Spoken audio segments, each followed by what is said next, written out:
बरेचसेच पालक, आपण सगळेच मुलांच्या काळजीपोटी, मुलांच्या अभ्यासाच्या प्रगतीसाठी आपण मुलांना जादाच्या तासिका ट्युशन लावतो.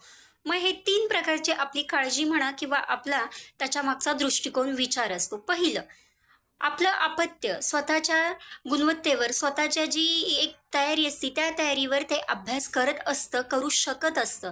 पण तरीसुद्धा आपण आपलं मूल मागे पडेल की काय म्हणून त्याला जादाची तासिका ट्युशन लावतो. दुसरं महत्त्वाचं कारण, की वर्गातल्या बऱ्याचशाच त्याच्या मित्रमैत्रिणींना किंवा विद्यार्थ्यांनी जादाची तासिका ट्युशन लावलेली असते.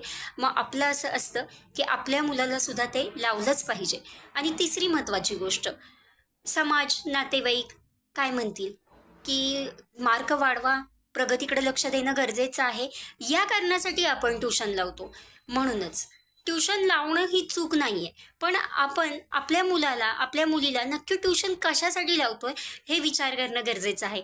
वैचारिक वाटेवर वाचलेलं, वेचलेलं, पण नक्कीच मनाला भावलेलं बघा पटतंय का? आणि पटकन सबस्क्राईब करा. शुभदा शरण्या आणि सर्वज्ञा म्हणजे माझा येणारा प्रत्येक नवनवीन व्हिडिओ आपणाला समजला जाईल. धन्यवाद.